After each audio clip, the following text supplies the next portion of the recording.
everybody. Hello.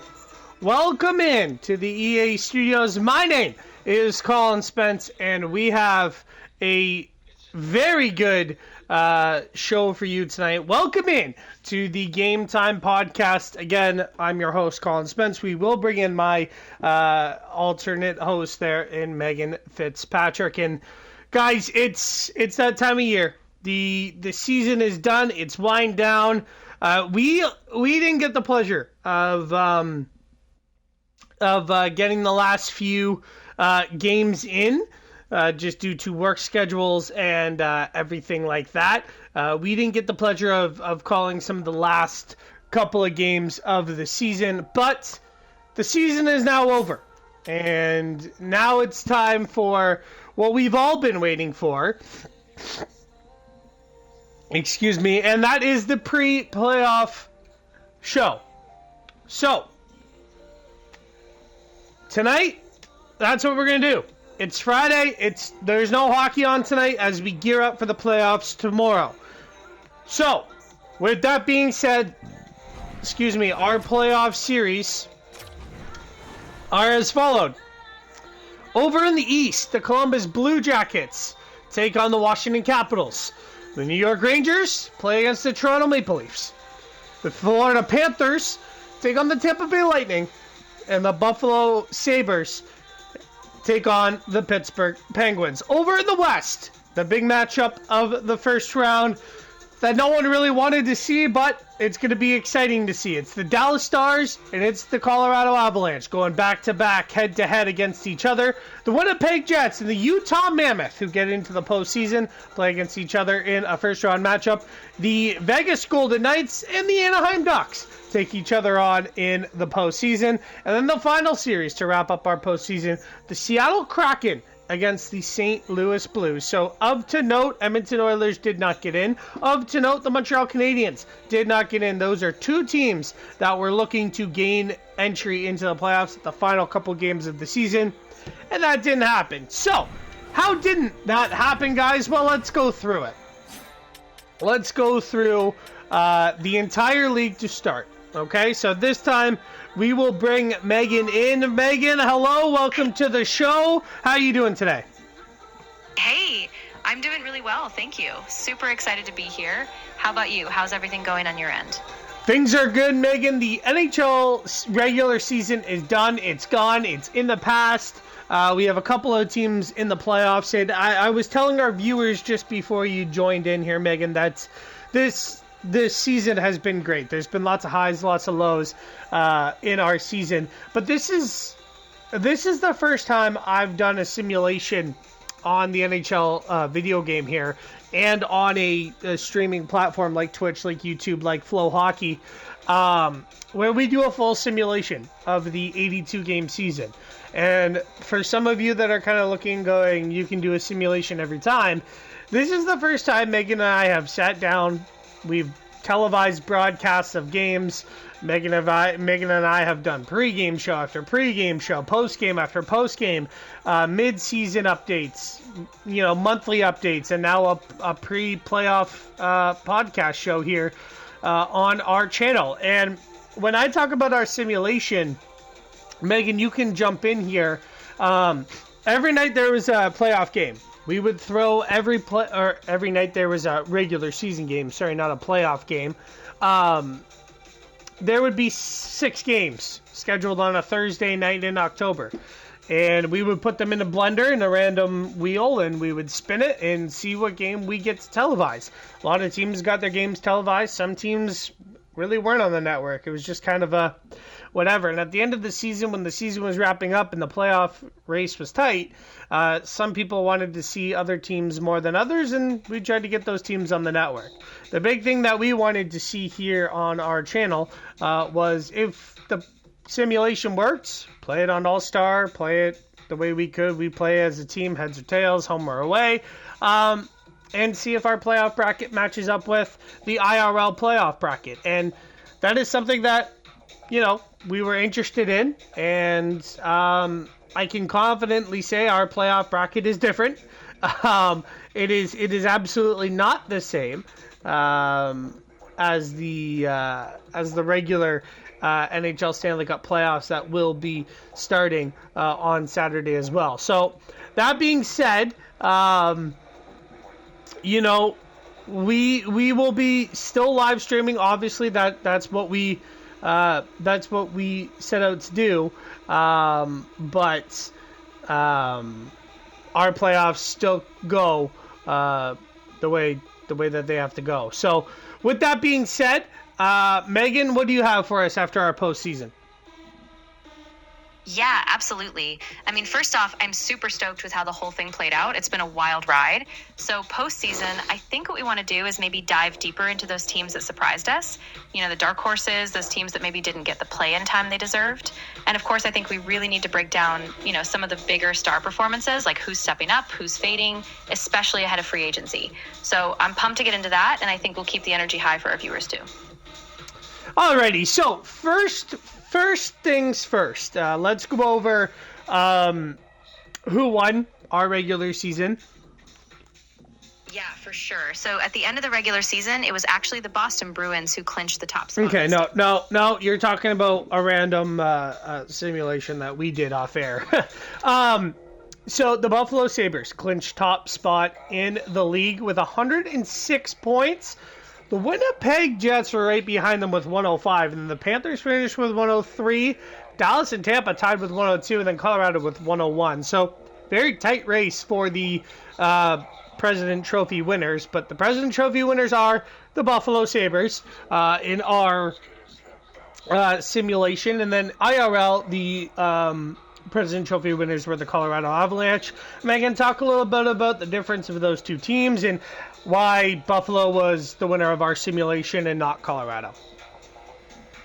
Yeah, absolutely. So in the simulation, Buffalo really just ran the table offensively. They had this insane chemistry, especially in the second half. Tage Thompson just exploded, and their depth scoring was off the charts. Meanwhile, Colorado IRL had a bit more of a slow start. They were still dominant, but they had a couple of injury hiccups and maybe just didn't get that late season push. So, it was a fun divergence, but definitely a testament to how random and crazy this sim can be. I agree with you, Megan. So that is our top three of our league. Now let's, we ran through the playoff bracket a little bit before you came on air. I'll go again. Dallas, Colorado, round 1. Winnipeg, Utah, round 1. Vegas, Anaheim, round 1. Seattle and St. Louis, round 1. What do you see out of those first round matchups? What round are you most excited for? And, talk a little bit about those teams and those 8 teams. Oh, yeah, for sure. So honestly, I think the Dallas-Colorado series is going to be an absolute banger. Both of those teams were so tight all season, and you've got Miro Heiskanen just locking down that Dallas defense. But then, of course, Colorado has that pure firepower with McKinnon and Rantanen. I'm also super intrigued by Winnipeg, Utah. Utah is such a dark horse in the simulation and definitely a team to watch. Vegas, Anaheim is going to be fast-paced, and Seattle, St. Louis, man, that's a revenge story waited to happen. So, yeah, I can't wait to see how it all unfolds. And then over in the East, we have Columbus and Washington, the New York Rangers and the Toronto Maple Leafs, who do get into the season, unlike IRL. And then Florida, Tampa, what a matchup that is. And then Buffalo and Pittsburgh. Tell me about those 8 teams. What series are you most excited for? And talk a little bit about them. Yeah, absolutely. So for me, the series that jumps out right away is the Rangers and Leafs. That rivalry is just electric. And in this simulation, Jack Campbell is back in form for Toronto, and that top line... No, he's not the goalie. It's actually Anthony Stolarz. But go ahead. Good catch. Yeah, so Stolarz, exactly. He's been unreal in the simulation, kind of a surprise hero. So if the Leafs can lean on him and that offense stays hot, it's a total coin flip. I'm also super hyped for that Florida-Tampa series, such a classic Sunshine State rivalry. Both teams are fast, physical. It's going to be a war. And then Florida-Buffalo, that could be a real sleeper, too. Both are just hungry to make a deep run. Yeah, all those series are good there, Megan, and I agree with you. The Buffalo series would be good. So those are our 16 teams in the postseason. IRL, where Colorado plays Dallas, they actually, IRL, play the LA Kings, who did not get in ours. Dallas plays Minnesota. Minnesota did not get in ours. Vegas plays Utah. It actually both teams are in our simulation but play different teams. Vegas actually plays Utah IRL. Utah plays Winnipeg in our simulation. And Vegas plays Anaheim in our simulation. It's the Oilers and the Anaheim Ducks in the first round of the playoffs, IRL. And it's St. Louis and Seattle in the final round of ours. Edmonton did not get in ours. This is the first time I've done... Oh, excuse me. This is the first time I've done a playoff simulation on this game and Edmonton not get in. So, pretty crazy. Talk about the difference. The teams like Minnesota, Edmonton not getting in, LA not getting in compared to our simulation. Yeah, it is pretty wild. Like, in the real world, Edmonton...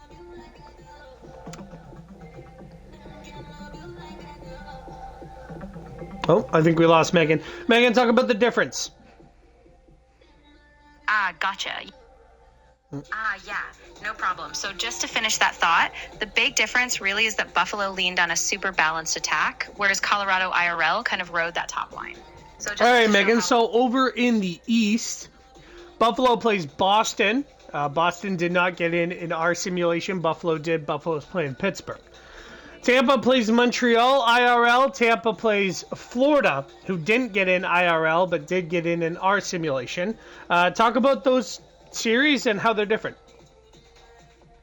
Yeah, absolutely. So in our simulation, Buffalo and Pittsburgh, man, that is a total clash of styles. Buffalo's offense is just relentless, but Pittsburgh, they're battle tested in the playoffs.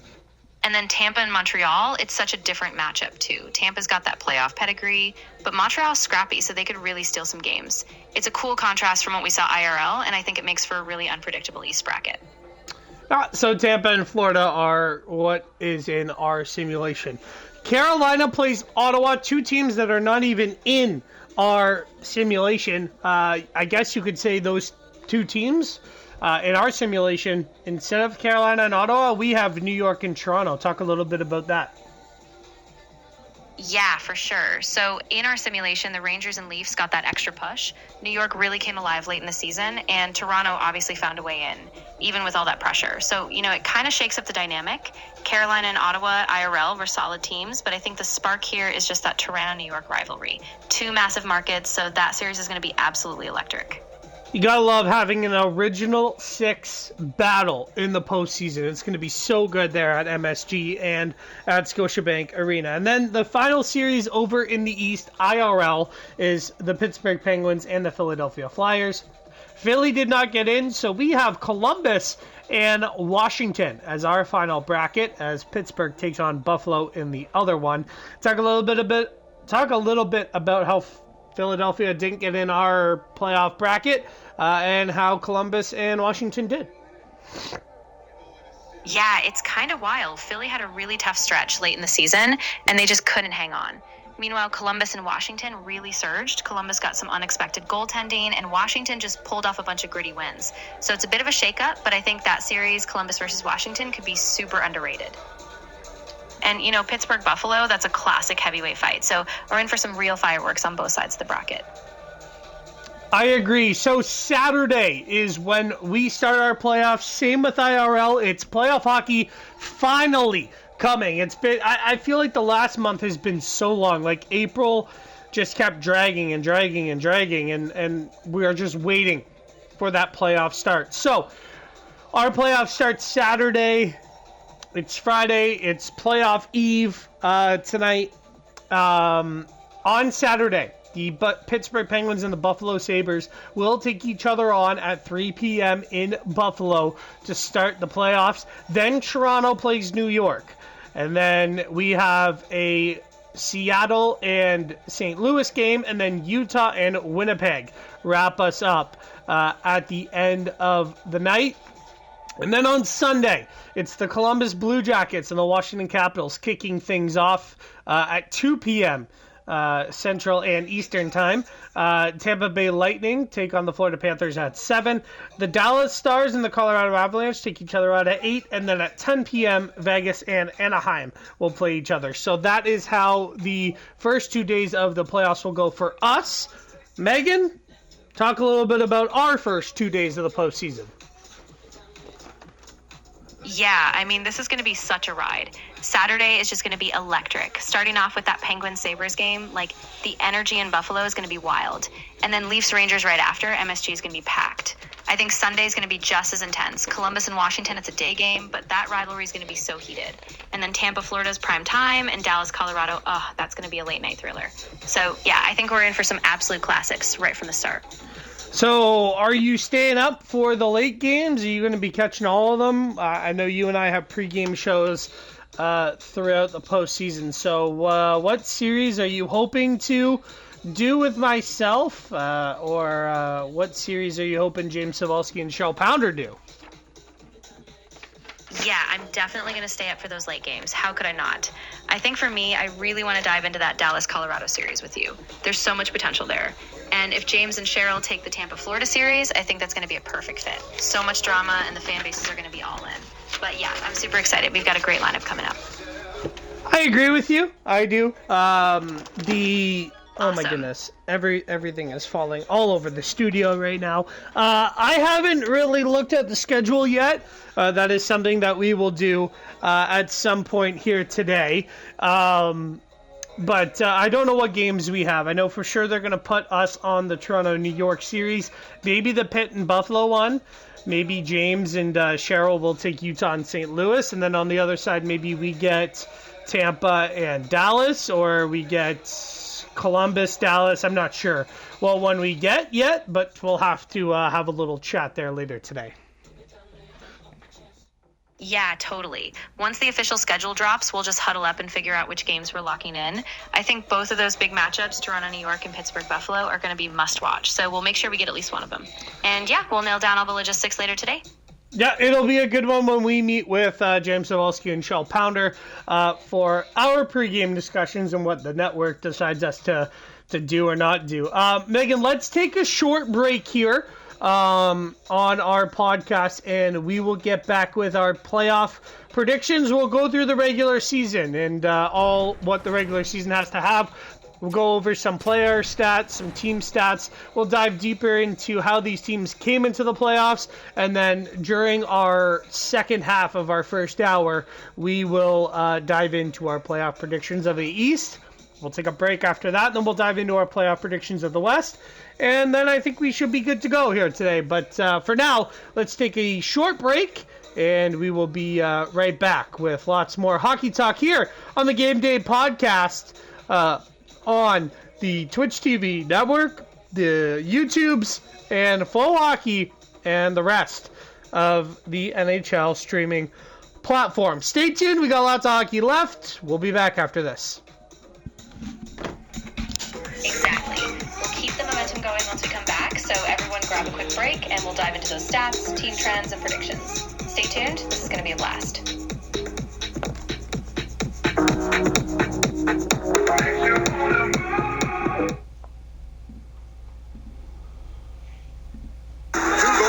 In the third period to tie the game. Now it is Perry. In front, score! The Ducks win game 4. Perry threw it towards the net. Fight back.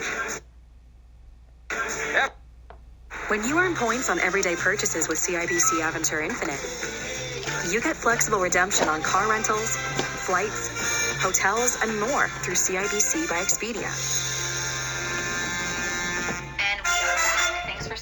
Everyone. Your day-to-day covered with Base 44 Super Agents. Your life is chaotic. Set up a personal assistant in a click. Work, email, documents, your kid's calendar, everything synced and ready to move. Going over your emails, decluttering the noise in a single motion. Prioritizing what's left unread, telling you what needs your attention. Managing your calendars, keeping things clear. Double booking? Forget about it. Conflicts? Rescheduled while you sleep. Every task, every meeting, you show up prepared. So you can focus on the things that matter most. And the icing on the cake? It handles that too.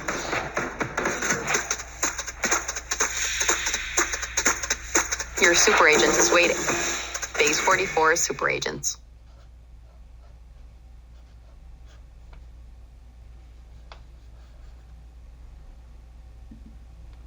after giving up the lead late in the third period and find a way.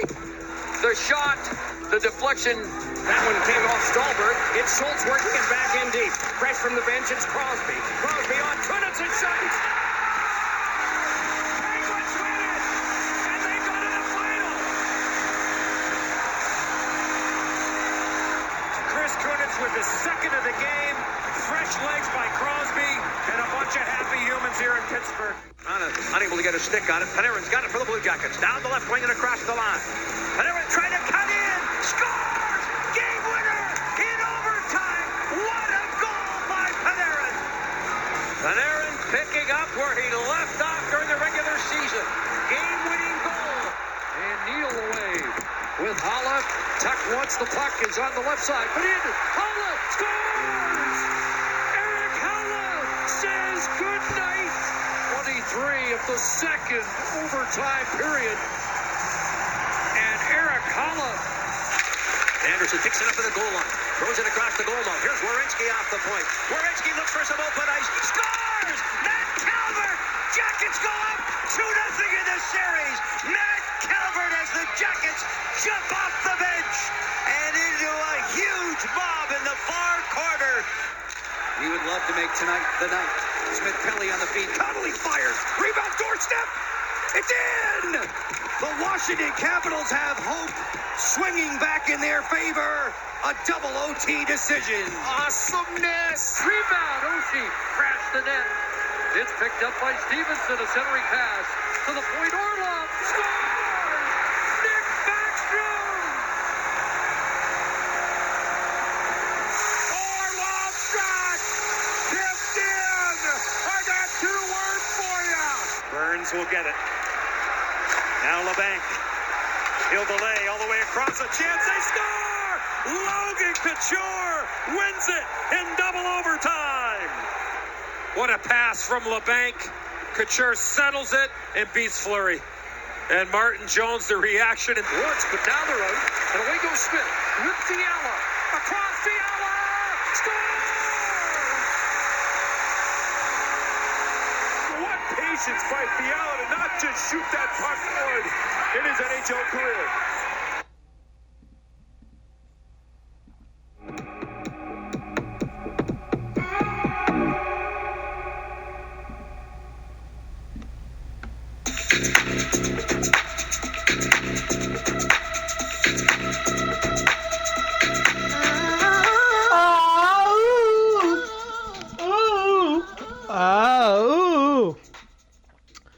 Alrighty, chat. Hello, everybody, and welcome back to the Game Day podcast as we go through our pre-game. Absolutely. Oh, Megan, I'm give really me a excited second. to dive into the stats, especially some of the breakout players we saw this year.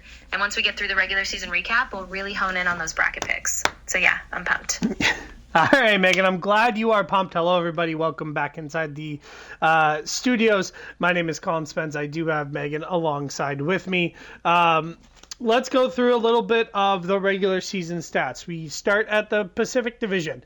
The Seattle Kraken took the top spot in the Pacific Division compared to regulation wins and compared to the Vegas Golden Knights. So the Kraken actually clinched their first ever division title as a franchise. So they were sitting third. Actually fourth, and they were tied with Edmonton for third and fourth, and they jumped all the way up, tied Vegas, 91 points each, but compared to the wins in regulation, which is the first tiebreaker, they get the top spot in the Pacific Division. So, Megan, let's start with Seattle. Talk a little bit about them with our simulation here. They have 91 points out of 82 games, 40 wins, 31 losses, and 11 overtime losses, and then 37 wins in regulation. What do you see out of the top team in the Pacific? Yeah, I mean, this is a huge story for the Kraken, right? I mean, coming into the season, a lot of people thought they were still on the rise. With this kind of late push, those 37 regulation wins, they just played so consistently. And, I mean, they got a huge spark from some of their depth players. Guys like Eberle and Beniers really stepped up. So it's awesome to see them clinch that first division title. It's a big deal for them as a franchise. It is a massive deal for them as a franchise. And I'm just going over, for you guys that are watching on Twitch TV, YouTube, the EA Network, For those that are listening on Flow Hockey, you can't see it, but those that are watching on those networks that I did just mention, we're actually looking at the calendar in Seattle's last few games here. So in the month of April, they started the month with a loss to Utah in a shootout. Then they won against Chicago, lost to the Jets, beat the Minnesota Wild, beat the Vegas Golden Knights, beat Calgary, beat LA, beat Vegas, and then lost to Colorado. So that's a 5-game win streak down the stretch to jump the Oilers, the Ducks, and the Golden Knights. Yeah, exactly. I mean, that stretch was absolutely pivotal, especially beating Vegas twice in that mix. And you can just see like the confidence building. They're playing fast, they're playing physical, and their defense really tightened up. So, going into the playoffs, they have all the momentum. They're going to be a tough team to beat. Well, they absolutely are, because they are the top team of the Pacific. And you mentioned the 2 wins over Vegas. I completely agree. The 5-2 win against Vegas in Seattle was huge. Everyone was like, oh, wow. That actually bumped them up to second. Vegas was still in first at that point. Vegas kept winning. They kept winning. And then that matchup on Wednesday on the 15th, where that was Vegas's, I think, last game of the regular season. I'll have to double check. It was either their second last or their last game of the season. And Seattle went into Vegas and won 3-0. Now, Seattle and Vegas were playing all of their big boys. They weren't resting anyone because both teams are still trying to be in the hunt for that final spot in the Pacific, like that number 1 spot in the Pacific Division. So that was massive. And then you could see on the back-to-back, Seattle rested everyone, and so did Colorado. It was AHL versus AHL teams, and Colorado took that one 1-0. So what a stretch for Seattle to then become the top team in the Pacific Division. Yeah, it really was a statement run. I mean, to go into Vegas like that, full lineup, and just shut them out, that says so much about their defense, their goaltending, and then just the team chemistry. They're firing on all cylinders. So yeah, if they carry that momentum into the playoffs, they could be really dangerous in the first round. I completely agree with you there. As we go through the Pacific Division a little bit more, obviously Vegas finishing second with 91 points, 41 wins, 32 losses, 33 regulation wins. Anaheim finishes third with 89 points, 41 wins, 34 losses. And then the Oilers finished fourth in the Pacific Division, but did not clinch playoff berth with 88 points due to the fact of the Central Division being so darn good. So that's really all we have for the Pacific Division. Obviously, the San Jose Sharks are not having the year that they wanted to, unlike IRL. They finished last of the Pacific Division with 63 points. Just was not their year. Vancouver didn't have the great year. LA, Calgary, they had a push at the end, but only resulting in the 83 points. Again, with the Central being such a wagon of a division that they are, it's just hard for those teams to get in. Heartbreaking for the Oilers, but anything to talk about the teams that didn't make it in our simulation? Anything to talk about Anaheim or Vegas? What do you got for us, Megan?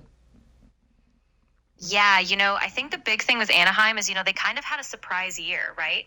I mean, they really leaned on some young talent. Troy Terry, Mason McTavish, those guys came up big. And Vegas, it's kind of a tale of two seasons for them. They started strong, but they couldn't quite close it out. So it's heartbreaking for Edmonton for sure, but I think Anaheim, they exceeded expectations. And yeah, San Jose, just a tough year. So a lot of storylines, but yeah, the Central was just too strong. So let's take a peep over at the Central Division that was just too strong. Well, Winnipeg has 105 points as they sit top of the Central Division. Again, Winnipeg and Dallas were going at it at the top of that division. Dallas finished with 102. So with Winnipeg being that top team in the Central Division, let's take a look at their stretch, or their April at least, prior to the postseason. They played Dallas on April 2nd, and that was a must-win for either of these two teams. They needed to win that game to try to get back up on Dallas. Dallas was at 100 points. Winnipeg was at 98. They needed to try to get somewhere there. It was around those points. I'm not sure if that was exactly what the points were, but Around there. They went into Dallas, they won 3-0. It was a huge game for Winnipeg to win. Dallas, that's a tough one to drop. Then they go to Columbus, win 2-1. Then they win in a shootout against Seattle. Then they win against the Blues again, 1-0, and then they lose to the Flyers. They lost to Vegas in a overtime loss. And then they beat Utah. Then they beat San Jose. So they finished with a couple of wins. Obviously, that win in Utah, 4-3 win, possibly a first-round matchup. Now it is a first-round matchup for them. Huge win for them. But in April, they go 1-2-3, 4-win streak, then 1-2 loss, and then 1-2 win streak to wrap up their April prior to the postseason starting on Saturday. Megan, talk a little bit about the first-place team, Winnipeg Jets, in the Central. Yeah, I mean, Winnipeg was just so clutch down the stretch. That 3-0 win in Dallas, like you said, that was a statement game. And then, they had those tight wins, Columbus, Seattle, St. Louis, all by 1 goal. And that just shows that their defense was locked in, their goaltending was rock solid. And, they're built for these tight, low-scoring playoff games. So I think they're going to be a tough out. And, they've got that kind of veteran presence mixed with a bunch of young firepower. So, yeah, they're a big threat in the Central. You know what, they are. And then obviously we got Dallas right behind them in second place. Sorry, we're just trying to get back onto the screen here. We got Dallas in second at 102, and then Colorado with 101. Super, super tight. Winnipeg finished their regular season with 48 wins, 25 losses. The Dallas Stars finished 50-30, so 50 wins for the Dallas Stars, 30 losses for Dallas. Colorado with 101. They finished with 47 wins, 28 losses.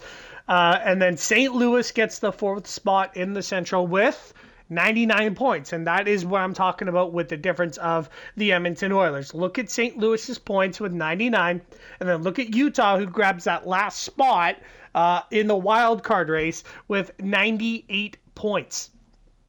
Nashville Predators have 88 points, and they sit 7th in the Central. The Blackhawks are last with 81. San Jose has 63, and they're last in the Pacific. Edmonton had 88 points. They were 4th in the Pacific. Nashville couldn't even break the top 5 because Minnesota had 90. Again, that just shows you the difference of the two divisional matchups that are in the West. Yeah, exactly. I mean, the Central was just a total powerhouse this year. St. Louis sneaks in with 99 points, just a hair over Utah, and Nashville 88 points, and they don't even sniff the playoffs. So it really just shows how brutal that division was. And, Dallas and Colorado, like you said, just a couple points off each other. So honestly, these are going to be some heavyweight matchups in the West. Just phenomenal competition all year. I am really, really excited to watch the Dallas and Colorado series.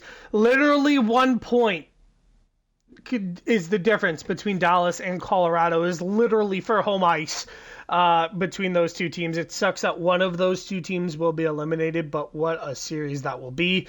The St. Louis and the Seattle series will be good too, and then obviously Utah and Winnipeg. Every team coming out of the West does deserve well. Minnesota, Nashville, and Chicago don't make the cut in the Central Division. Megan, speak a little bit about those teams. Is it disappointing? Are you upset that Minnesota gets out? Were you looking to see one of those teams get in? I mean, obviously Chicago with Bedard. Were they ready yet? Talk a little bit about those three teams not making it. Yeah, I mean, it is kind of a bummer, especially.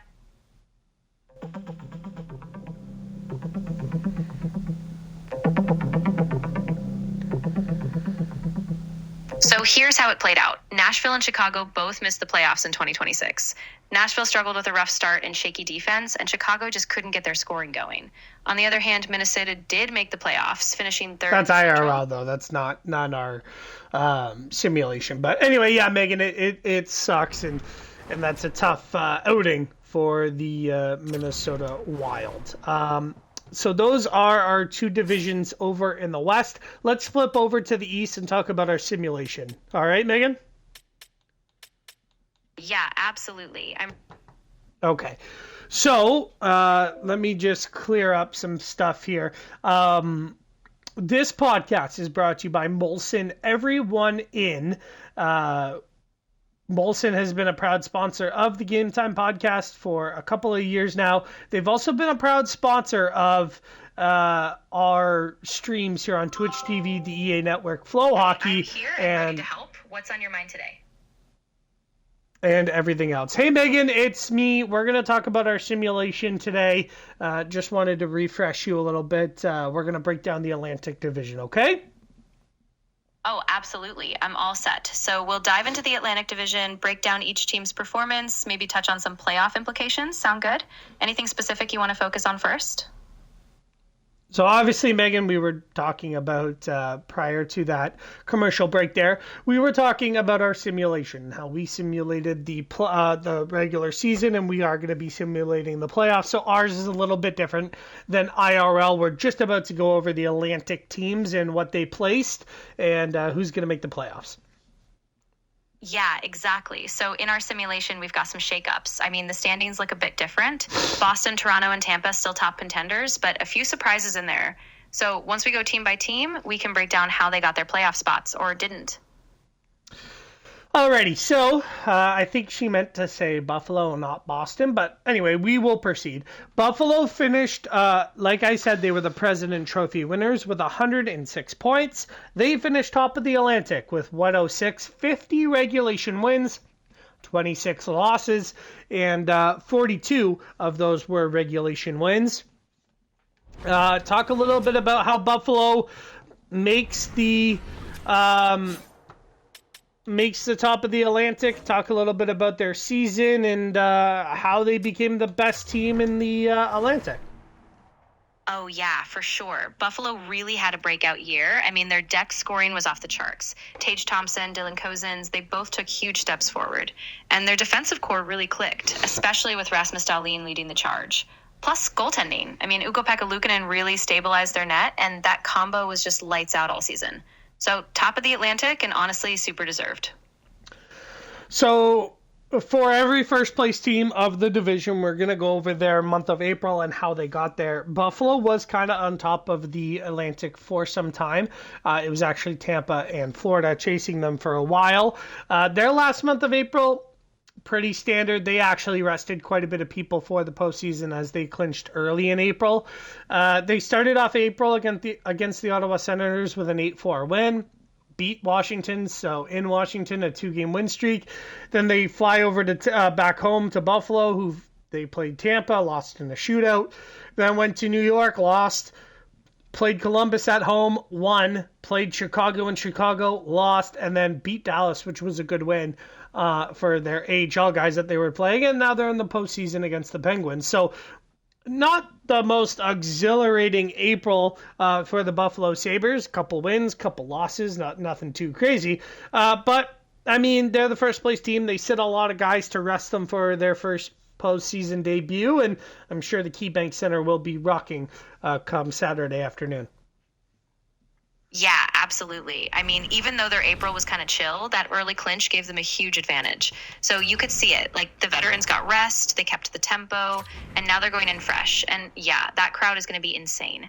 I mean, the Pittsburgh series is going to be such a test, but it's exactly the kind of matchup you want if you're Buffalo. So then we have the Sunshine State Battle of Florida. The Panthers finished second with 103 points, 49 wins, 28 losses. 39 of those were in regulation 38 of those wins were in regulation for the Panthers. Right behind them with 102, 48 wins, 28 losses were the Tampa Bay Lightning. Speak a little bit about those two teams finishing second and third and how that matchup is going to be so good in the first round. Oh, totally. I mean, Florida and Tampa both had such a tight race all season, so it's no surprise they're neck and neck. Florida really leaned on their top line, Tkachuk, Barkov, while their defense kind of found its groove late in the season. Tampa, on the other hand, just kept their usual winning formula. Vasilevsky in net, that elite power play. So honestly, this first round matchup is going to be a total war. I can't wait to see them clash. It's always a war when those two teams play. Toronto obviously gets the wild card spot, sitting there with 98 points. I mean, Montreal, Ottawa, they all made pushes for that postseason, but in the end, they just couldn't get the job done. Talk a little bit about how Toronto sneaks into the postseason in our simulation, but doesn't get into the postseason IRL. Talk a little bit about the difference of what kind of Maple Leaf team we saw this simulation with Matthews scoring goals, Nylander being a top point guy, compared to what we see IRL, where Matthews did not have a good year. Nylander wasn't great. Talk a little bit about the difference. Yeah, it's really wild, right? In the simulation, Matthews was just on another level. He was scoring at that rocket level pace we saw a couple seasons ago. And Nylander, too. He was just driving play, top of the league in points. In contrast, IRL, it's been a grind for them. Matthews had a bit of a down year, Nylander cooled off, and the defense just wasn't clicking the way it did in our simulation. So this version of the Leafs, man, they just found that extra gear, and it's a shame, but it's cool to see what could be if they all click. Yeah, you're absolutely right. I mean, they obviously have a tough test in the first round, being in a wild card spot, but you're in the playoffs, and that's all that matters. Now, getting to the rest of the teams in the Atlantic Division, Montreal with 89 points. That sucks that you don't get into the wild card spot. Detroit, I really thought they had it this year. So did a lot of people IRL. But they have 89 points as well, tied with Montreal. It's a tough one for them. Ottawa with 86 points finishes 7th of the Atlantic, and then Boston with 78 points finishes bottom of the Atlantic. Megan, tell me a little bit about those teams. Are you disappointed not one of them are in? I mean, is it a fail for one of those teams that didn't get in? Did you have any high expectations of one of those teams getting in? Talk a little bit about those four. Yeah, I mean, it's really tough, especially for Detroit and Montreal. I think a lot of us expected Detroit to really break through this year. Kopp, Larkin, all those guys, they just couldn't get it done down the stretch. Montreal, too, they had a young team, but they were right there. And Ottawa, same deal. They just kept falling short in close games. And Boston, I mean, yeah, it's a tough year for them after all the changes. But it still stings that one of those teams couldn't squeak in. I think all of them have reason to be hopeful for next year, though. So that leads us to our Metro division, the Metropolitan Division. The New York Rangers finished top of that division. Like I mentioned, they have Toronto in the first round of the playoffs due to finishing first in the Metro. They finished with 44 wins, 29 losses, and 35 of those 44 wins were in regulation with 97 points. Talk a little bit about the Rangers here and how they finished top of the Metro. That was a battle in April for the New York Rangers as they were battling the Blue Jackets for that top spot. Yeah, that was an absolute dogfight. I mean, the Rangers really had to earn that top spot. Shesterkin was a brick wall all month. Some key saves against Columbus, against Pittsburgh, and their depth scoring really showed up in April. I mean, Panarin was just on fire, and Lafreniere kind of came alive at just the right time. So it wasn't always pretty, but they battled through, and now they've got that home ice against Toronto. Should be a fantastic series. I agree with you. Let's go through their April as well. They started against Montreal with a 3-1 loss. Then they lost to the Red Wings, beat the Capitals, beat Buffalo, beat Dallas, beat Florida, and then beat Tampa. So that is where they became alive. They won a 3-game skid, dropped to second. They were a couple of points behind the Blue Jackets, and then a win against Buffalo, a win against Dallas, a massive win against the Panthers, and then a win against Tampa. 5 straight wins, because they won against Washington. 5 straight wins to end off their season, and they become first in the Metro just because of that. Again, massive win against Washington, a division rival, but that is how they finished top of the Metro. What did you see down the stretch there for New York with 5 straight wins? Yeah, I mean, that was a complete turnaround. I think what really stood out was how they tightened up defensively. No more loose plays in their own zone, and they were so disciplined on the PK. And that top line, and Aaron Zibanejad and Kreider, they just ramped it up, every single game. And you could see it, right? That confidence built with each win, and by the end, they were playing so much swagger. So, yeah, that late run was just massive for them. 5 straight wins going into the postseason. That is going to be a tough task for my Toronto Maple Leafs. Then down in the Metro, we have the second place Columbus Blue Jackets finishing with 93 points, 41 wins, 30 losses, 35 of those 41 wins were in regulation. The Blue Jackets just go above the Washington Capitals by 1 point with 93. Washington finishing with 92. 42 wins, 32 losses, and then 40 of those are in regulation. So a lot of wins for the Washington Capitals in regulation time. They did have 8 overtime losses, though, but 40 of the 42 wins that Washington had this year were in regulation. They finished just behind Columbus, so Columbus gets home ice. And it's funny how every division, the second and third place team, kind of finished within 1 or 2 points ahead of each other. Yeah, it's wild how tight it was. I mean, Yeah, it's crazy how tight the Metro was all year. Columbus, I mean, they really hung in there. Gaudreau was a massive factor, and their defensive structure just kept them in so many close games. Washington, though, man, they didn't make it easy. They were in that battle until this very last week. And yeah, just a point difference. So now Columbus gets that crucial home ice and a real shot at making a deep run. Just want to put it out there. Megan is an AI, so she did not mean to mention Johnny Gaudreau as he's unfortunately passed away. Just want to put that out there for any Johnny Gaudreau fans that are listening and watching the live stream. We did not mean anything about that. Thoughts and prayers to the Gaudreau family. The Pittsburgh Penguins finished 4th in the Metro with 91 points. They get the wild card spot. It is the second wild card spot, as the Toronto Maple Leafs did beat them in the wild card race. So they get Buffalo.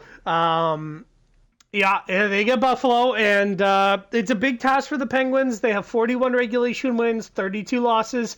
But, I mean, with Sid, Malkin, and everyone else, the Penguins could surprise it. They have more playoff experience than the Sabres. I mean, Megan, what do you think coming into that series, and then what do you think of the Penguins getting back in the postseason? Yeah, it's really intriguing, right? I mean, Pittsburgh has so much pedigree. Crosby, Malkin, they've been there, done that. And yeah, Buffalo's got a young core, but the Pens have that steal in the playoffs. If they can keep the pace, and if Jari stands on his head, man, this could be a classic first-round upset. I think it's going to be a lot closer than people expect.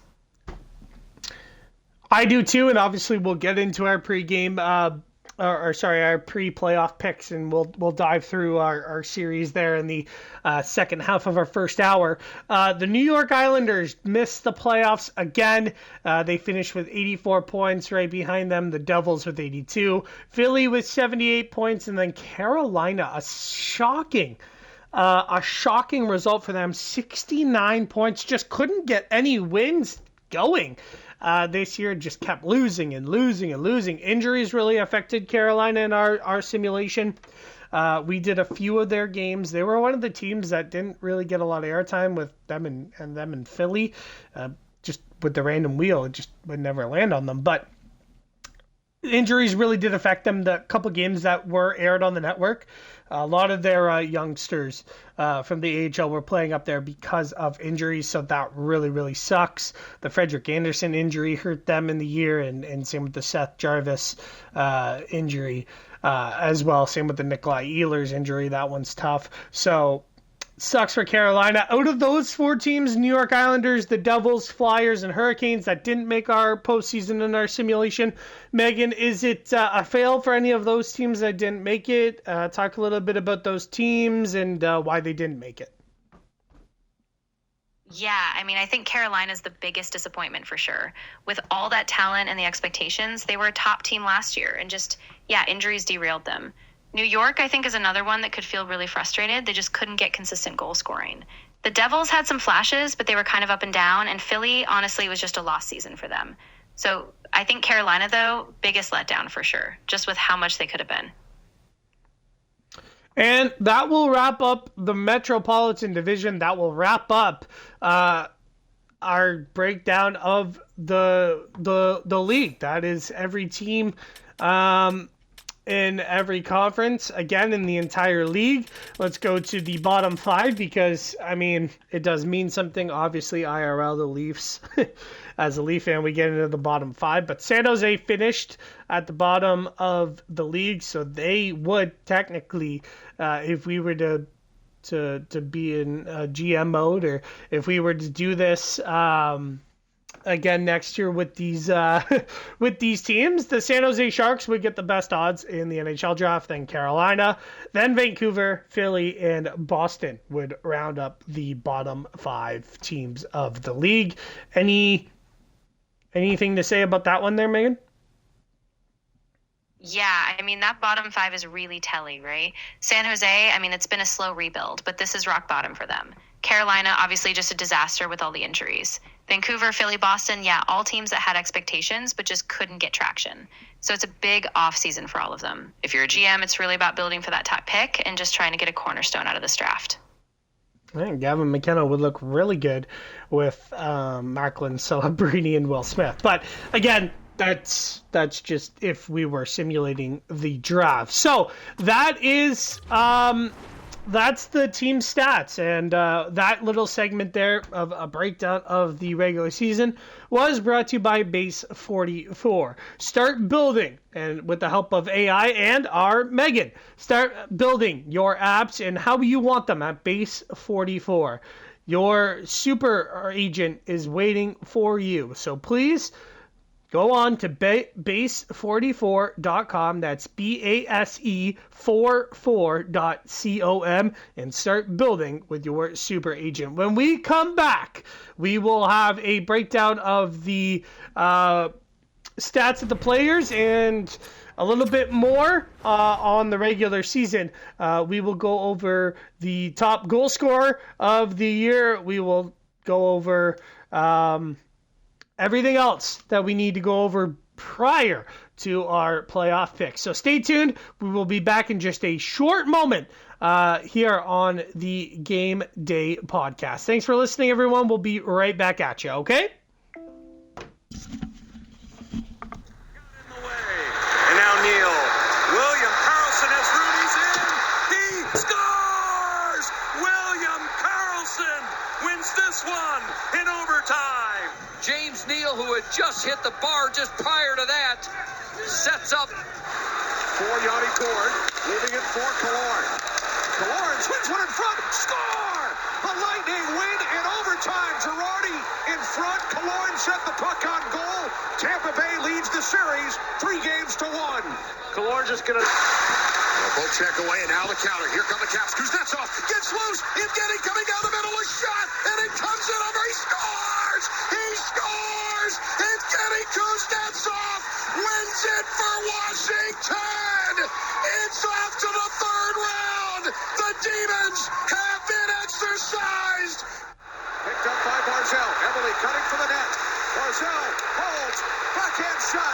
He missed, and then Bailey scores! Islanders win! Josh Bailey at 4:39 of overtime. Josh Bailey with his first career playoff overtime goal. Kuznetsov waiting back of the cage. Mrazek down on a knee as the pass comes out. They score! Brooks.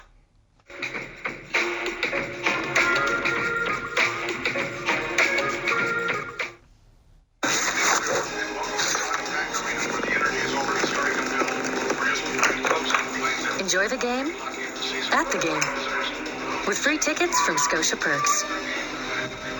Scotiabank, you're richer than you think. Orpik! And the Caps lead 2-0. Brendan, we talked about the no stick. Craig Smith back in, 5 times a 20-goal scorer for the Nashville Predators. Shot from the point, Ekholm knocked out. Smith! It's Braxton! Game winner!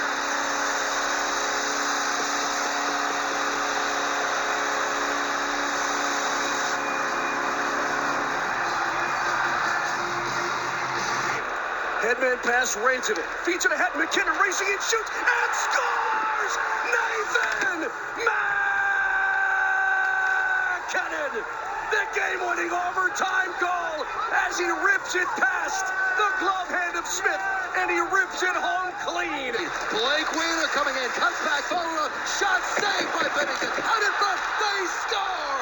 Kyle Connor wins it, and this series is tied. Bang on the backhand side. Connor gives it to Wheeler with speed.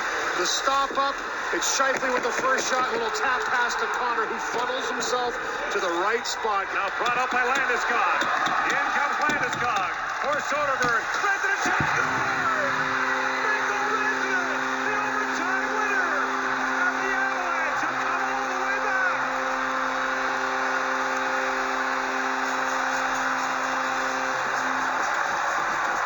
A pass for Hurdle.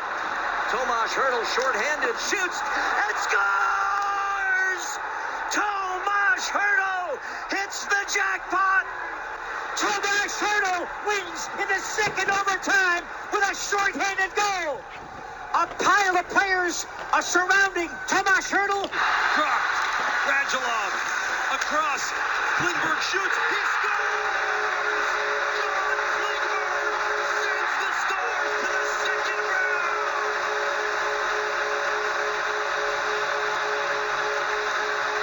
It's picked off at center ice by Erik Karlsson.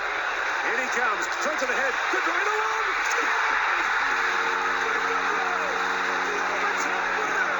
The Sharks have come back to win the game and the series.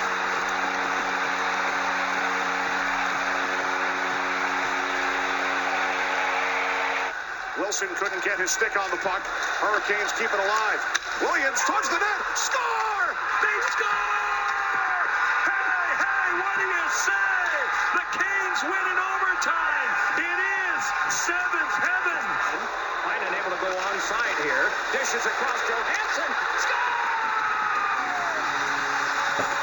Overtime winner for the Boston Bruins. And guess who again? The kid from Weymouth ends it in overtime. The Boston Bruins victorious 3-2 over the Blue Jackets. Regained by Pesce. Brett Pesce. Niederreiter in the slot. Goes wide. Stahl the force. He scores! Jordan Stahl wins it in overtime. The Kings score! They score! The Hurricanes, Jordan Stahl wins it in overtime. 4 minutes and 4 seconds. Stahl. Duchesne side of the net as it's given on back to Jones. And across Panarin save. Rebound. Score! Out of the net mouth scramble. It's Duchesne. And the Blue Jackets have tied the series, winning in double overtime. Good movement here and a good hard shot, but rebound right to Duchesne. Good poise, good control, kicks it to his. Carlson lost his helmet. Avs can't collect. It's kept in at the point by Cale Makar. Wide open. Score! Oh, Captain! My Captain! Do you know the way to San Jose? Because that's where Game 7 will be coming up on Wednesday night. Blues face 53 shots. Blues control. This is Thomas. Thomas shoots. It's behind him. It's not being done.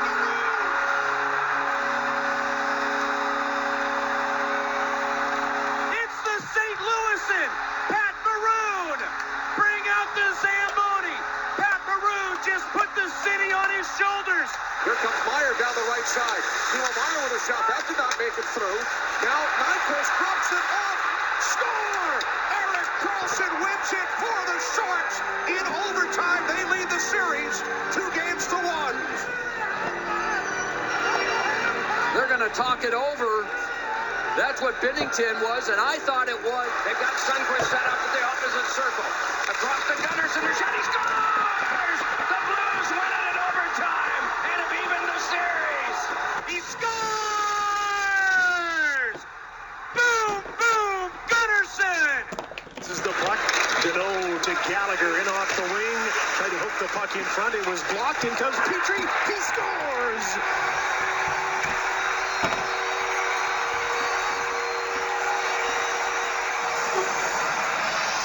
Jeff Petrie gets the goal, and the Montreal Canadiens have defeated the Penguins 3-2. Trying to fire a shot is blocked. Texier. On here for Dubois behind the defense. Backhanded scores! The Blue Jackets win in overtime, and Dubois completes a hat trick. Vinny's got it to the line. Demers.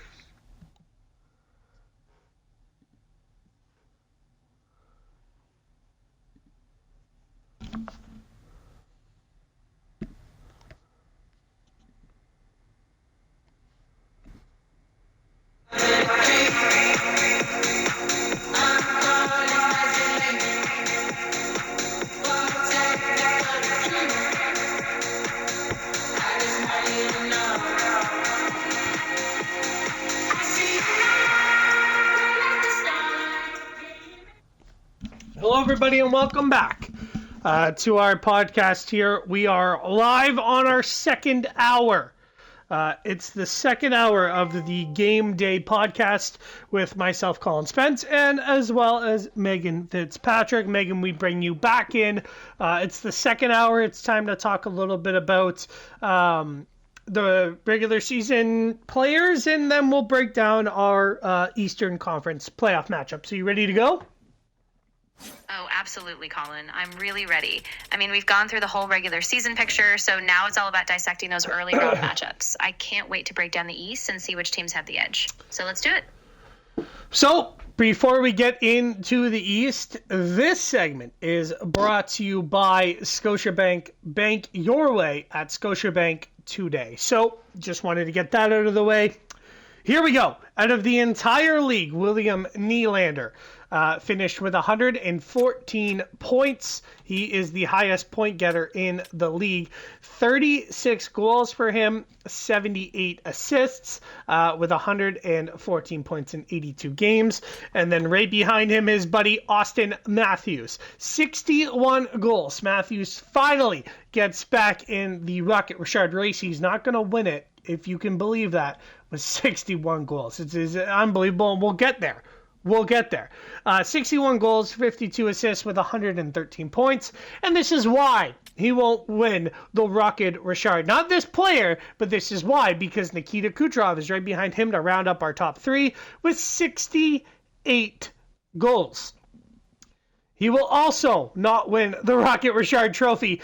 44 assists, 112 points. And then McDavid just outside, looking into the top three players in the league. Megan, what do you see out of that? Yeah, it's wild, right? I mean, Nylander just put together a monster season. Those 78 assists, that's just insane. Oh. And I think you're cutting out. Why don't you take a breather here and try again? Yeah, no problem. What I was saying was Nylander's season was just next level. Those 78 assists, absolutely ridiculous. And Matthews, 61 goals, even with all that firepower he brought, just unreal. But Kucherov, 68 goals, that's a rocket race no one saw coming. So top three, it's just a total show from the league's elite. Alrighty, so with that being said, let's move over to the goals. Yeah. What is this? Oh. Good point. So for the goal race, it's all about Matthews and Kucherov at the top. But I think another name to keep an eye on is McDavid. Yeah, he didn't crack the top three, but he was just a step behind. And honestly, he could have made a late push if a couple more games went his way. So those top scorers, they really carried the season. Alrighty, so let's pop over to the goals race. The Rocket Richard winner will be Alexander Ovechkin. Can you believe that? The guy is 40 years old. Could be his last season in the NHL, and he gets 70 goals. 7-0. 70. When's the last player that got 70 goals, Megan? I know, it's absolutely insane. The last time we saw a 70-goal season was way back with Mario Lemieux, and of course Gretzky before that, and now Ovi at 40. This is like a fairy tale ending if it is his last year. Just remarkable. And, a huge legacy moment if he goes out on top like that. So, Megan, I did want to ask you, while we dove deep into this Rocket Richard race, when is the last 70-goal season in the NHL? When was the last 70-goal season in the NHL that someone scored 70 goals?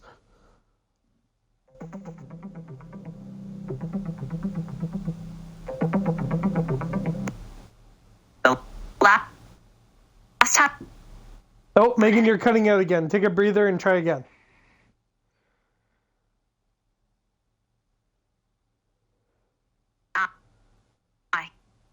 Yeah. No problem. Oh, Megan, you're cutting out. Can you try again?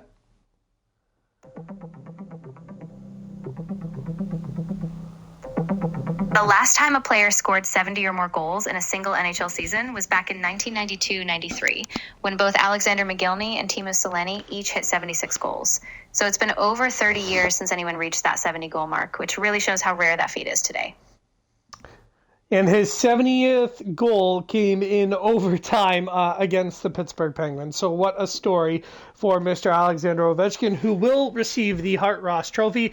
Right behind him, Nikita Kucherov with 68 goals, and then Auston Matthews with 61. And then you get more into a still respective goal count. But Kyle Connor with 53. Cole Caulfield got 52. It's his first 50-goal season. He gets 52. McKinnon with 51. Rantanen with 50. And then you get into your 48s.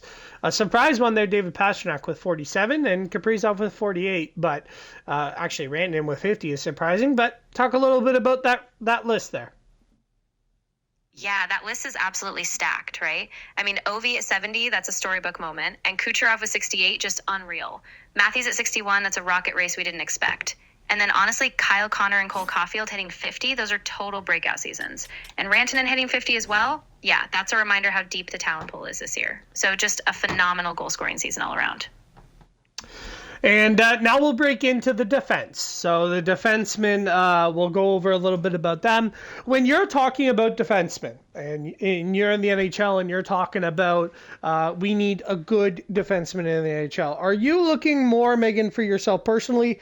Are you looking at, I want a defenseman that has a shit ton of points, or are you looking at a stay-at-home defenseman that you can rely on? I know there are two different types of defensemen. I know you need both, but what would you say is more respectable? Yeah, that's a great point. I mean, for me, I really look for that balance. Like a defenseman who can log tough minutes, break up plays, but also contribute offensively. You know, like a Cale Makar or a Roman Josi. So it's not just about points, it's about being that anchor, shutting down top lines, controlling the game tempo. I think a well-rounded D-man is really what every team needs. I agree with you, and that, a well-rounded D-man, is what you get out of Zach Werenski. He finished with 85 points. He had 21 goals, 64 assists. He had 56 penalty minutes. He is your top point getter for a defenseman this year. One of the Norris Trophy candidates, I would say. And then a big surprising one is John Carlson. He goes over to Anaheim. He has a 79-point season. He got 23 goals and 56 assists for a defenseman, and he is 36 years old. He's getting to the end of his career. I guess the Anaheim Ducks was a good rebrand for him, a good restart, nice little refresher. And then Rasmus Dahlin wraps up the top three in defensemen with only 17 goals, but 61 assists, still finished with 78 points. He had 30 penalty minutes compared to John Carlson's 27. But those are your top three point defensemen in the NHL. Talk a little bit about those three. Yeah, absolutely. I mean, Werenski, he's just been a revelation. Like, he's that true anchor on Columbus's back end. And Kylson, man, what a resurgence, right? I mean, 36, a fresh start in Anaheim, and he's still putting up these huge numbers. Like, just a testament to his skill. And then Dahlin, man, he's just so smooth. 61 assists.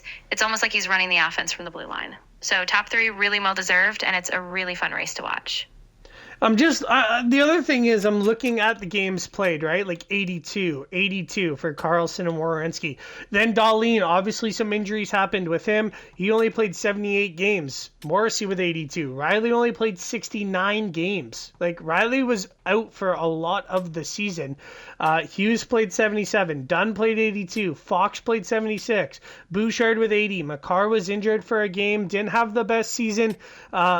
But he played less than 82 games. So it's kind of interesting to see these defensemen doing that, putting up points, doing everything they can with the amount of games that they played.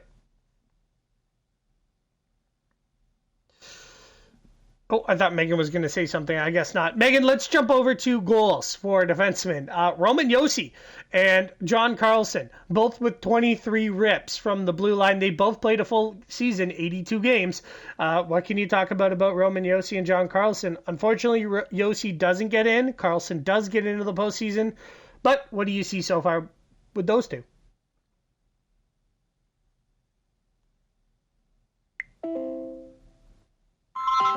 All right, Megan, a quick little refresh never hurt nobody. Megan, we're looking at our simulation here, and we're looking at goals from defenseman Roman Josi finishes with 23 rips, and John Carlson, who did make the postseason in our simulation with the Anaheim Ducks, he finishes with 23 rips. Talk a little bit about those two and how they got 23 rippy-dippy dongers. Yossi and Carlson, they both just leaned into that offensive freedom. I don't know why Megan is so quiet now. Give me 2 seconds here. Just a momento, everyone. Let's see. Megan, you fixed? You're totally right. Thanks for the catch. So yeah, Yossi and Carlson both had those huge offensive roles this season. Yossi especially just had this incredible shot from the point. He jumped into the play constantly. And Carlson, I mean, he was rejuvenated in Anaheim, right? Like he had that green light, he jumped in on rushes, and both of them just made the most of their shots. So 23 goals for each, yeah, that's a big deal for defensemen. So that's our defense. Let's go over our goalies really quickly here, Megan, before we get into our Eastern Conference playoff predictions. Let me just go to the league. Give me one moment. Here we go. Skaters, let's change that over to goalies. 40 wins for Jake Ottinger. He is the top goalie. Vejmelka is your second, and John Gibson with the Detroit Red Wings is your third. Talk a little bit about those three before we get to the rookie skaters. Megan? Yeah. There you are. Okay, go ahead. Perfect. Yeah, so Jake Ottinger, 40 wins, that's just huge. He really carried Dallas this year, super consistent. Then Vejmelka, kind of a surprise, right? He kept Arizona in so many games, just a workhorse. And then John Gibson, man, he's had a tough go, but he looked revitalized in Detroit. So all three were just rock solid, and it's really cool to see them all leading their teams like this. And then we get over to the rookie skaters. Ivan Demidov, he finishes with 59 points. Great rookie season for him. 13 goals, 46 assists. Bennett Seneke, who does make the postseason, 16 goals, 27 assists with 43 points. Gabe Perreault also making the postseason with 16 rips, 27 apples, and 43 points. And then you flip over down to Matthew Wood, who doesn't make the postseason, with Nashville, 14 goals, 29 assists, also 43 points. Those are your top four. So it looks like Ivan Demidov will probably, most likely, in our simulation, get the Calder Trophy. Talk a little bit about our youngsters and our rookies here. Yeah, absolutely. I mean, Demidov, what a first season, right? Almost 60 points as a rookie. That's huge. And those 46 assists, he was just so poised. And then Seneke, I mean, he made an instant impact, 16 goals, plus he's playing playoff hockey now. Perreault, too, those balanced numbers, 43 points, like he's just been clutch. And even though Matthew Wood didn't make the playoffs, that 43 points is solid, too. So these rookies are just setting the stage for big futures, and I can't wait to see them grow. Alrighty, so we'll take a quick little break here, and we'll be back with our first round pregame picks, pre-playoff picks for the Eastern Conference teams. Let me get a piece of paper. Let me write this down. Quick little bathroom break for all of you folks. Grab some popcorn, grab an extra drink, and let's get into the Eastern Conference playoffs. All right, Megan? Yeah, that sounds perfect. I'll be ready to mull as soon as you get back, and we'll dive right into those first round picks. So yeah, everyone take a quick break, and we'll be back in just a minute. How simple is this? Go to the net, stick on the ice. I believe this goes off a few bodies. This might ricochet off of Brad Richardson. Played off the boards to center. Riley keeps the puck in. On the wing for Tavares in front of the net. They score! They score! Austin Matthews has won the game! The Leafs win it in overtime!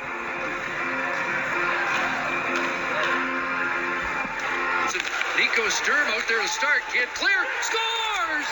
Chris Tanev from the point has a series winner for Vancouver.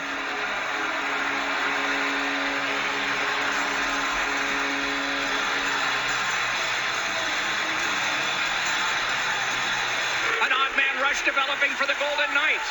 Bringing it back along is Alex Tuch. Here's Tuch with a shot. He scores! Tuch! And Vegas gets the first seed.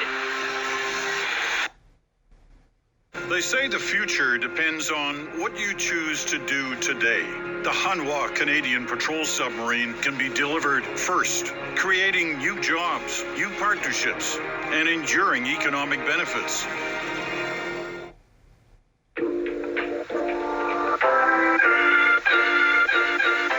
Man-made pants, the most comfortable and versatile pants you'll ever wear.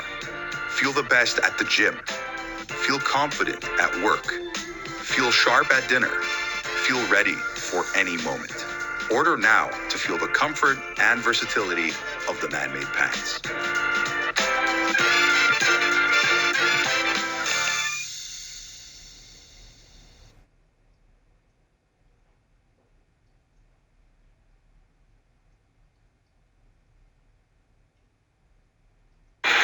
Touchdown, Mark Stone. They're so instrumental in this goal.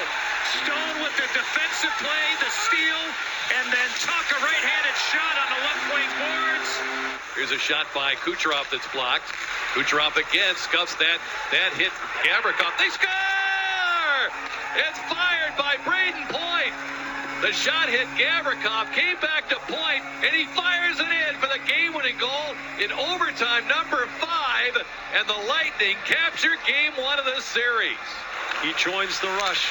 Marchand finds Pastrnak, back to Marchand, to Pastrnak, to Bergeron. He scores! Patrice Bergeron, and the Bruins are up 1-0. And McNabb off the iron. Each team with a post in overtime. In front, Smith scores! Riley Smith on the doorstep, on the deflection to win the game, and give the Golden Knights a 2-0 series lead. Twin Hughes ahead. Here's a break. It's Bo Horvat. Feeble to stick. Scores! Game winner for the captain. And the series lead is 2-0. And here it is down low. Hughes wins the battle, and just a nice little carom pass off the wall, right onto the tape of Bo Horvat. Onto it, and finds an open Eberle. Eberle for Barzal. He's behind the defense. Matt Barzal scores! Matt Barzal wins game 3. Matt Barzal beats Braden Holtby. It's a 3-0 series lead. What a great move by Barzal. Stars are set up because only 4 Flames have sticks. Klingberg, a one-timer. Score! He did it again! John Klingberg, the overtime winner. The Stars have tied this series at 2. And then Hughes, a pass back stolen. And here's Shen. He's in the clear. He scores! Yes! Some midnight magic from Shen. And the Blues are back in the series. Across to Savard, back across, he goes to Gavrikov, off his skate, Kucherov centers, Point and scores! Braden Point has done it again! The overtime winner ends the series! He is not the player you want to have all alone in front. Great job, and Palat is right there, too. The defenseman just... By Palat. Palat is shot, and it went off the glove of Palat. Wrapped around the tip, by Maroon. Rebound, score! It's Palat! And the Lightning have won in overtime!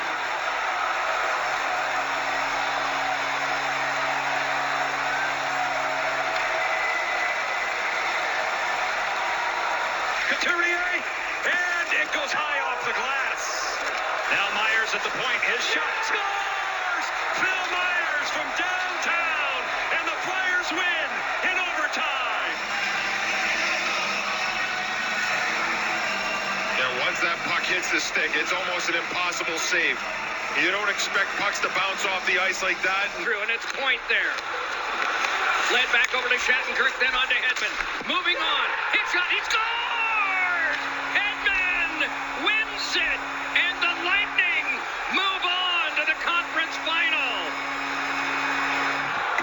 Oh, we talked about Hedman, so good at getting the puck to the net, but watch the traffic in front. Maroon was there. Inside for Giroux, Claude Giroux, all the way back. Here's Provorov, a wrist shot, they score! The Flyers win in overtime with traffic out in front. Scott Lawton was on the spot, and we will have game number 6 on Thursday. With Raffle crisscrossing, him and Hayes shoved by Barzal. Up top, cruising is Provorov. He scores! Ivan Provorov wins it in overtime. Game 7, Saturday.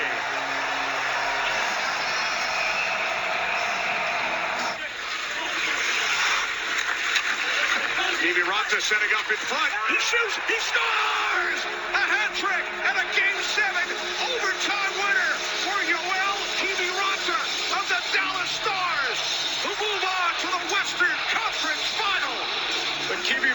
inserted because of no Andrew Cogliano. Gets the hat trick. And now Ben quickly up the left wing. Pass across for Radulov to the right circle. Moves it and shoots. He scores! 31 seconds into overtime. Alexander Radulov wins game 3 for the Dallas Stars with his second overtime goal during the 2020 Stanley Cup playoffs in Edmonton. In control, wound out by Hintz for Klingberg. One-timer, scores! Dennis Gurianov wins it in overtime. The Dallas Stars are on their way to the Stanley Cup final. Alrighty, everyone. Hello, welcome back to the podcast here as we get ready for our round 1 playoff prediction. So, Megan, I'm going to bring you back in. Hello, Megan. Are you ready to break down our first round of the Stanley Cup playoffs? Absolutely. I'm ready. I've got all the matchups lined up, and I can't wait to get into the Eastern Conference. So let's go team by team and see who we think has the edge in these first round matchups. Alrighty, let's break down Columbus and Washington first. Yeah, absolutely. So Columbus is coming in super hot. They just edged out Washington for that home ice advantage. The Caps, though, they've got that veteran grit with Ovechkin leading the way. I think it's going to come down to goaltending. If Korpisalo can steal a few games, Columbus might have the edge. But, man, it could go either way. Alrighty, I'm just writing it down here. Yeah, no rush at all. Take your time. Once you've got it down, we can dive into the next matchup. Just let me know what you're thinking, and we'll keep rolling. Alrighty, so I'm just writing it down here. Columbus and Washington. What do you think about this series? Who do you think is the favorite to win this series? Yeah, I think right now I'd give a slight edge to Columbus just because of that momentum they built in April. But Washington, they're never easy to count out, especially with Ovi, like you said. So I think it's going to be a tight one, but I'll say Blue Jackets in 7. Alrighty, so do you think Blue Jackets in 7, or are you just saying that for all the fans? No, I genuinely think that. I mean, Columbus really found their groove, and at home, I think they'll pull it off. But yeah, Washington will be a dogfight. So if it swings the other way, honestly, wouldn't be shocked. But yeah, I'm leaning Blue Jackets. Alrighty, so Megan, you say Blue Jackets in 7. Is that correct? Yep, that's right. I'm going with Blue Jackets in 7. I think it'll be a real battle, but I'm sticking with that pick. Let's see how it shakes out. Alrighty, you say... Oh, Awesome. I hope everyone just heard us. So Columbus and Washington. We're gonna go over it one more time because I think my the system kind of creeped out there. So Columbus and Washington. You say Columbus in 7. Why do you say Columbus in 7 again, Megan? Yeah, absolutely. So I'm going with Columbus in 7 because they've just been peaking at the right time. Their depth scoring really showed up in April, and I think that energy at home ice is going to be a big factor. Washington, of course, has that experience, but I think Columbus edges them out in a tight series. Alrighty. I'm going to go the other way. I'm going to go Washington in 7. I think Washington, with Ovi doing what he's doing with the goals, with 70 goals in the regular season, I don't see him stopping anytime soon. I truly think Washington has more playoff experience than Columbus. I know Columbus narrowly edged them out by getting home ice. I know their crowd will be sweet, but Washington, that barn is alive during playoffs. Could be Ovi's last year. Haven't won a cup in a while.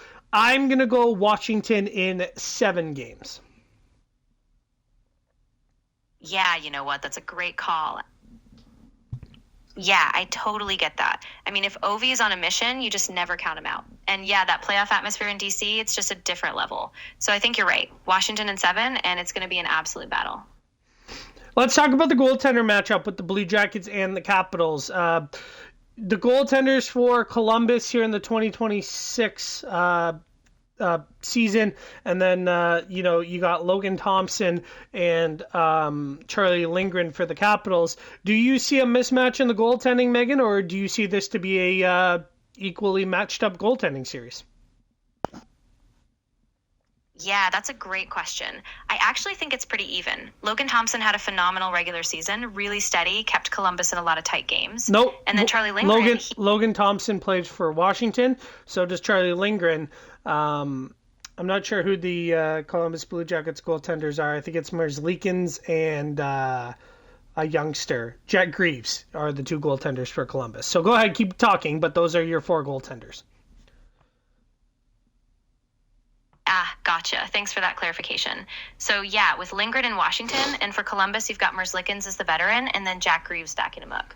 I still think it's pretty close, but Merzlikins does have that playoff experience edge. So, I think it could be a pretty balanced goaltending battle, but we'll see. We will see the next series that we go over, the New York Rangers and our Toronto Maple Leafs. Megan, the goaltender matchup, Joseph Woll, Anthony Stolarz against Igor Shesterkin and Jonathan Quick. I don't really know if I should be asking this because I think I already know the answer, but who's got the edge of the goaltending battle of this series? Yeah, I mean, it's really tough to argue against Shesterkin and Quick. Shesterkin's been a brick wall all year, and even at his age, Quick just brings that calm veteran presence. So, yeah, I think the Rangers absolutely have the edge in net. If Woll or Stolarz can steal a game, it might be interesting, but the Rangers have the advantage there for sure. I agree with you. Nylander and Matthews having really good years. Points-wise, Matthews with 61 goals, but the Rangers on a 5-game win streak coming into the postseason. They also have home ice. They finished top of the Metro, the Leafs in the first wild card spot. Who's your pick, Megan? Give it to me, and why do you pick that team? Yeah, as much as... Yeah, you know what? I'm going to take the Rangers in 6. I just think that momentum they built at the end of the season is going to be huge, and that crowd at MSG, it's going to be electric. I think the Leafs push it, but ultimately the Rangers with Shesterkin in that defense, I think they get it done. Alrighty, so let me write that one down, Megan. You say Rangers in 6 because of all those reasons, so let me just write that down. Rangers in 6 for you. Now, I have to go with my Toronto Maple Leafs. You know me, Megan. I have to go with them. I can't bet against them. I have to take them. It's just a Leaf fan. You get it, right? Oh, of course. I totally get it. I mean, as a Leafs fan, you've got to ride with them. And honestly, if Matthews and Nylander keep that pace, they could absolutely take it. So I respect that pick, and I hope they prove us all right. Well, I'm going Toronto in 7 because I don't think they can get it done in 6. I think that series goes 7, and I think Toronto upsets the Rangers in MSG on home ice in Game 7 in overtime. That's just what I'm hoping. But again, we'll play it out. We'll have to see how it goes there. So that was our 2 series out of the way, and we've both picked separate teams in those series. Exactly. Yeah, I love it. Exactly. Yeah, I love that. It's going to be such a close one, and no matter what, it's going to be an awesome series. So we'll see how it all shakes out, but I'm pumped to keep going through these picks. Alrighty. So next on the docket for our Eastern Conference teams, it's the Sunshine State Battle of Florida. It's the Florida Panthers and the Tampa Bay Lightning. Talk a little bit about the matchup going head-to-head. What do you see going head-to-head against each other? Oh, this is going to be such a tight one.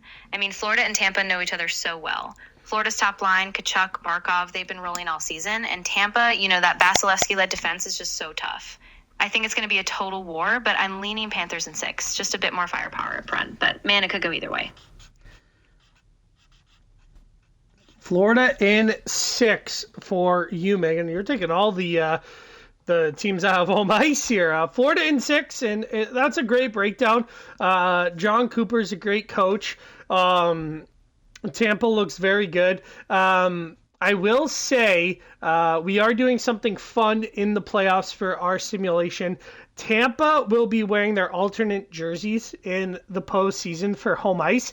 The ones that they wore in the Stadium Series games, the TBL jerseys, they've announced that they will be wearing those at home ice for their playoff run, as well as the Dallas Stars will be wearing their throwback jerseys in the postseason while they're at home playing against whatever team comes into Dallas. So for first round, that would be Colorado. So pretty nice that those two teams are doing a little something fun here for us in the Stanley Cup playoffs. So it's nice that we get a little bit of a fun little jersey matchup there in the first round. But like I mentioned, John Cooper, great coach. Paul Maurice, great coach. Both of these two teams finish 1 point behind or ahead of one another.